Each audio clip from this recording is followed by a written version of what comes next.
Hi. Hi. I'm Brian Nutter. Welcome to our GCA news desk here. This is gonna be fun. We're at Musicians Institute Guitar Craft Academy here in Nashville. I'm Brian Nutter. I'm lead instructor at for the electric guitar department here. To my left is Steve Mather, a former lead instructor here. Steve is back with us as an instructor a few days a week, and we're going to kind of get into what we do here, what Steve's done, what Steve's been up to, and just sort of get you guys give you a little insight as to how things roll. So I have my own little guitar company called Nutter Guitars. I used to tour and play, with various artists across the country. So if some of you may have seen me play before, if you have, I'm sorry. If you did and you paid money for it, I'm sorry, maybe. But Steve over here has done a bunch of different stuff. He is, well, actually, I'm just going to let Steve talk about it. So, Steve, how did you start playing? As a teen, started playing guitar, then primarily bass. I really got into, like all the punk stuff and all the loud and fast stuff. But with that, guitars break a lot faster. That's because we're done. So, kind of the luthery aspect of it kind of came out of necessity. Things broke a lot. And I wanted to know how they work. Attended Guitar Craft Academy in Hollywood, and I think it's the span between 06, 07. I also took the BIT program there. And then, I took the BIT program. Found out that I'm a lot better at working on them than I am playing them. And then also the paycheck's better. Yeah, buddy. So, more stable. Yeah, definitely. So from there, I went on and became a TA at the Hollywood School. And continued, my education essentially. And it was like taking the program over and over again, right, because I was teaching new crops of students that would come in, and I'd be brushing up on my skills as we go. How many students were usually enrolled in Hollywood? It would fluctuate, but overall, with the day and the night, you'd have classes that were about 30 students. Huh. So, but before they moved to that bigger location, probably somewhere about 20 max. Okay. That's a good bit. I mean, it's a lot of students that came out. Yeah, that's a lot of guitars to be making with guys that some of whom have usually never touched a screwdriver in their life. Yes. Yeah, starting from square one, GCA day one. This is your screwdriver. This is how you use it. Yeah. If you came in here with all 10 fingers, we're making sure that you leave with all 10 fingers. Definitely. From there, I worked at Thorn Guitars, helping with Ron Thorn's line of guitars, and then also helping with some of the custom inlay from time to time. Yeah, for those of you that don't know, Ron is currently a premier master builder at the Fender Custom Shop and is about to head up the custom shop if he's not already. I believe he's taken that position now. Yeah. So I worked for him and his guitar line. The great thing about that is fully custom built stuff. It was all kinds of crazy wood combinations, crazy inlay.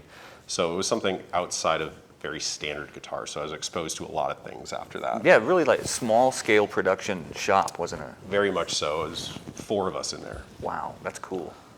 That's really cool. How many guitars were you doing a month with Ron? It fluctuated depending on the year, but I think at max capacity we're maybe doing 8-ish. Dude, that's a lot. It's a lot for a small crew like that. Yeah, that's a lot of guitars. A lot of people don't realize what really goes into making the guitar. Some folks that think that, you see all those guitars that come out from overseas and think that they may have a machine over there that you toss a log into and it spits out a strung up and tuned up guitar on the other side. That's not the case. A lot of steps in between. Yeah. A lot of hand skills, a lot of hand sanding, hand carving, Oh, man. fine tuning to For real. really make it a completed instrument. Well, I mean, even all that stuff is being done overseas. You know, you hear about the use of CNC machines, and all the CNC does is just removes the majority of the stuff that doesn't look like the guitar you want. Everything else is done by hand. It gets you closer. Yeah. Closer, quicker. Yeah. Now, so after Ron, you went on to Collings, right? Yeah, I moved to Austin and worked for Collings for about 2 years. I had the pleasure of working with Bill Collings. God, that's amazing. Incredibly smart guy, wild man at heart. Most of the stories, if you've heard any stories about Bill, they're probably true. That's right. He was a hot rod guy, wasn't he? Yeah, definitely an adrenaline junkie, but incredible guitar builder. And the one thing I learned there more than anything is it was, for the amount of guitars they were putting out, it was a pretty small crew there for the line of guitars they were putting out, acoustics, electrics, mandolins, ukuleles. Yeah, they had a huge product line. And very small crews in each department, but the biggest thing was the quality control there. The quality control is insane there. I learned how to sand better than anything. Better than everybody, I bet. Yeah, the sanding alone that comes out of there is incredible. Yeah. Watching an F-style mandolin get sanded for 8 hours until it's ready for paint. Yeah, I mean, but that said, I've never seen a Collings guitar that wasn't just spotlessly flawless. I mean, it was By far best finish in the game. for real. Yeah. For real. They're just, it's crazy stuff. Now, were you doing repair this whole time? I've always been taking on repair. When I lived in LA, in Hollywood, I was taking on repair there. So I would always supplement the building work with also repair work on the side. Sure. And then from time to time, I would move on to repair work full time in between building jobs, essentially. Right. Which was nice because it kind of allotted me a looser schedule. I don't have to punch the clock. I could travel a little bit. Yeah. So it's great for that. Yeah, sort of like master of your own destiny at that point.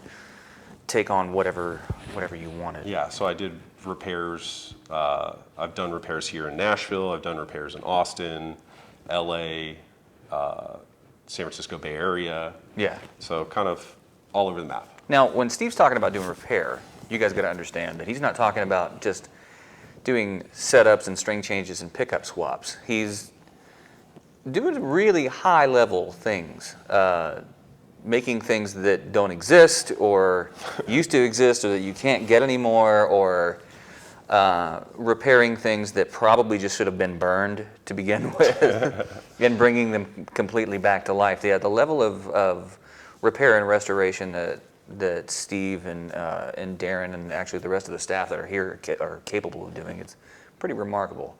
Now, how did you get here from Collings? From Collings, I left Austin and moved up to the family farm. Yeah. You know, took a year off, helped them build chicken coops. But to supplement my income, a friend of mine was opening up a repair shop in Oakland. Okay. So I'd commute down off the mountain and help him out with repairs. And he's a buddy of mine from a long time ago, and we kind of grew up together and started doing repair about the same time.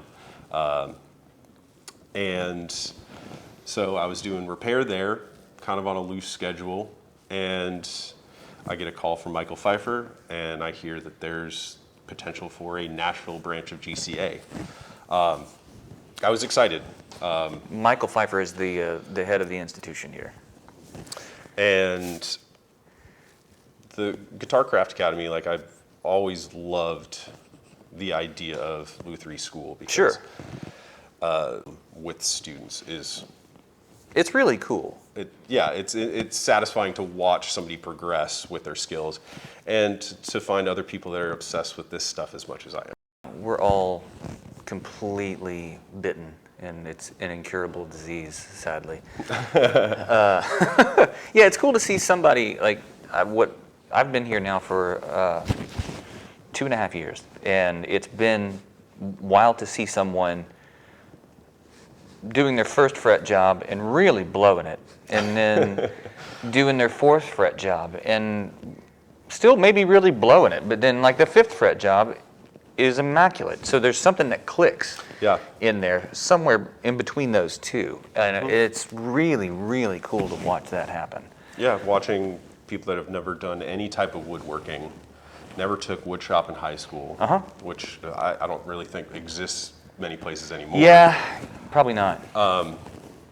Going from that to full build, finished, strung up guitars, playable, great instruments. Yeah, I mean, so like I've talked about in the last Facebook Live that we did, you do everything here. So you come in. In the electric department, it's a 6-month long course set up into 2 quarters.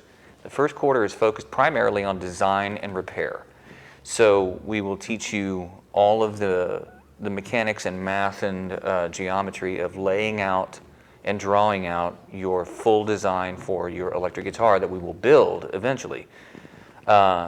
Repairs from anything from like simple things like setups and how to do that properly to, pickup swaps, any kind of electronic repair, finish, fixing dings and that kind of stuff in a guitar. An acoustic repair is extensive. We got into some just about as heavy as you can get. I mean, regluing braces, fixing cracks in tops, taking the bridge off of an acoustic guitar, regluing it, taking the neck out of an acoustic guitar, taking a fretboard off. So we will show you a lot of different things whenever it comes to repair. Now, this also in the first quarter, you will make a practice neck as well as your final project neck. In the second quarter, then we'll teach you how to make your own pickups. So you'll wind up and put together your own pickups, make the body for the guitar, and do all the finish work. All the while, in both quarters, you'll have like requirements of doing fret jobs and rewires and all kinds of stuff. So it's a lot to cram into 6 months. Then there's the third quarter, which is the acoustic department, which we're actually in the acoustic classroom right now. You can see the big Don McRosty drawing of the 1928 Martin herringbone. So you'll build a Martin-style dreadnought in 10 weeks, which is not easy to do. So it's a very cool thing. And bending all the sides, making your braces, applying binding, doing all the finish work, shaping the neck. It's cool. It's a very cool thing. Yeah, and these builds, there's no kits. No. This is lumber. We go to the lumber yard, we roll it in here, and we start picking out the area that we're going to lay a neck out. Okay, this is going to be your body blank. Pull your templates out. We're chopping them down and teaching from square one from the lumber yard. Yeah. So all of the lumber that comes in here has saw marks on it. So it's not even, you can't even tell if it's pretty or not by the time we get in here. We do have a question, and the question is, dude, so many reasons. So if your surface has to be even, so if you're making a guitar like say a Telecaster, that thing has to be flat on the front and the back. So, but if you use an orbital, you stand the chance of making it a little wavy. It may look flat, but once you hit it with finish, you're going to see all of that wavy stuff. So getting something prepped and perfectly flat, or getting out all of the imperfections and maybe machine marks or tool burns that you'll encounter. All that stuff has to come off before you can apply a great finish, because you can't have a great finish on something that isn't well prepped, because then it is that polishing a turd thing. You will just have a very shiny turd at the very end of it. Yeah, really when you lay the finish, which is, it should be the cherry on top. Yeah. The flatter your surface is, when you apply finish, the better that finish is going to lay on that surface. And in turn, you have a sealer coat and a color coat and a top coat, it's all stackable. Each one, the flatter it is when you start, the flatter the surface is at the end. And you can really get, you know, that piano, that flat, dead flat mirror finish. Yeah, buddy. If you really put in the time on the sanding as well. You make sanding your best friend. Nobody likes doing it, but it is a necessary evil and probably the most crucial thing that you'll end up doing. If starting, you know, from the raw wood, we'll start with sometimes 60 grit, and by the time we're doing finish, we'll finish out with 2,000 grit. And I think my hands are rougher than 2,000 grit. But it's a long and arduous process, but definitely worth doing. Yep. Necessary. It's in the learning process. It's tough. You get better at it, and it becomes a shorter process.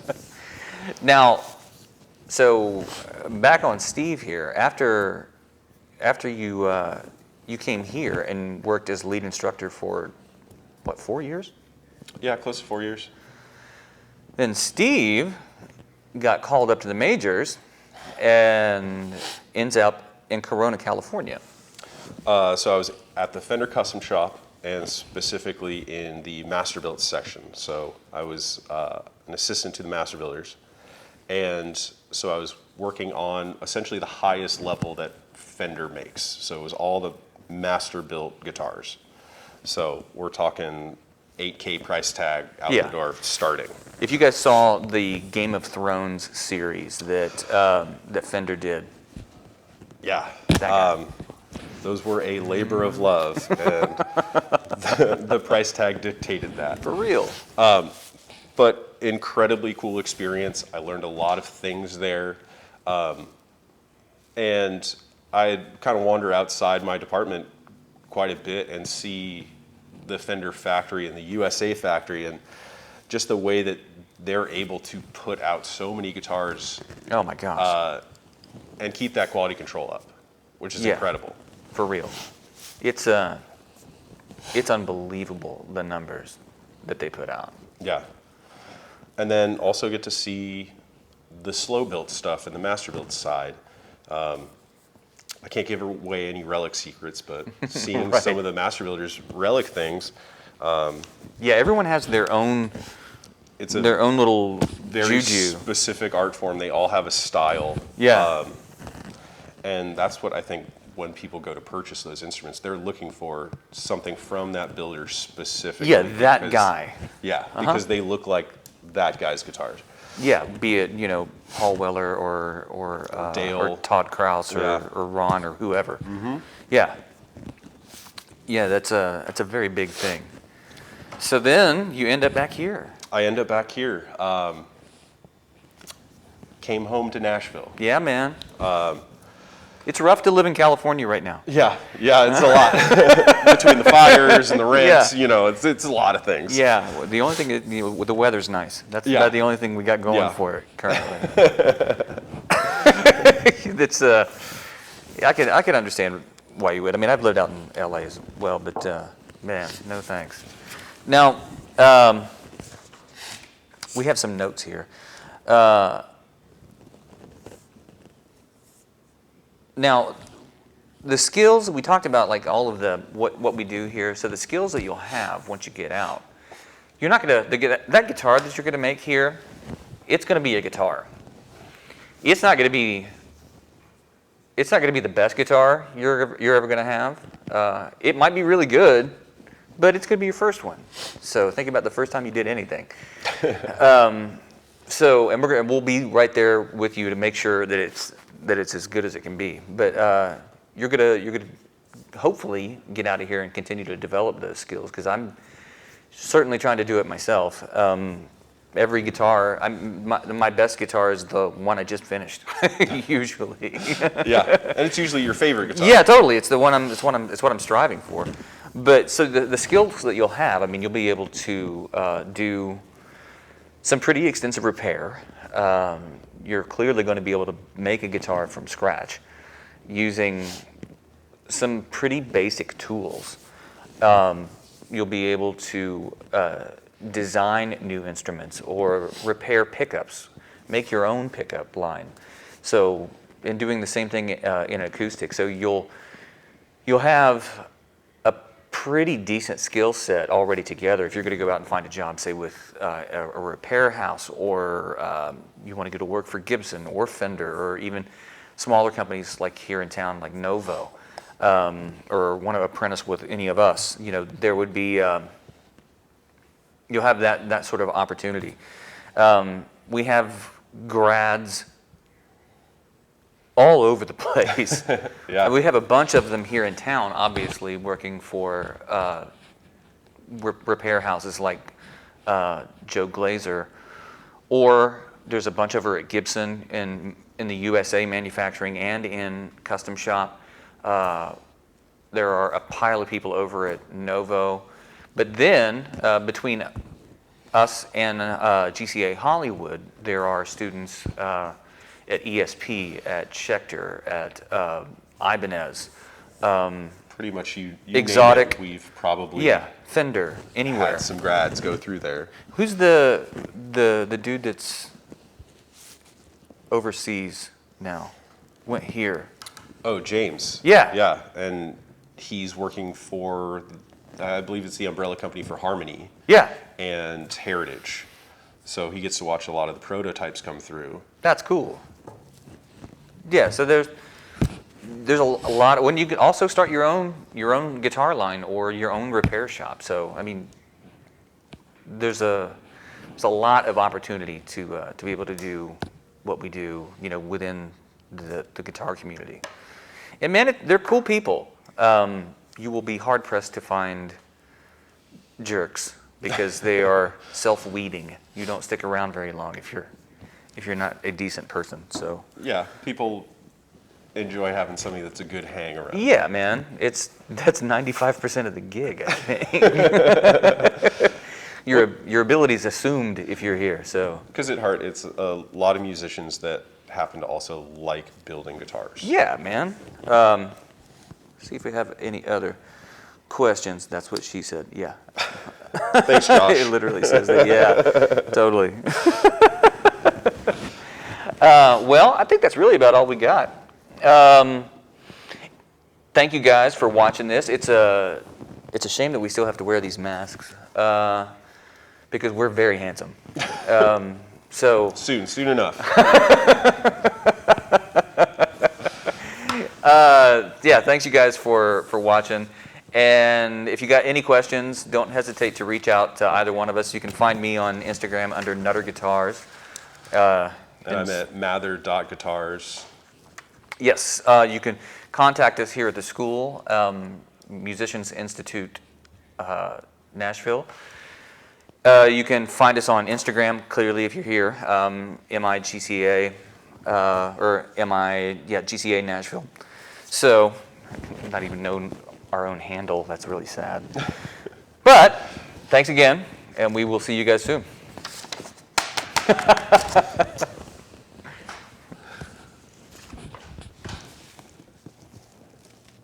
This is awkward.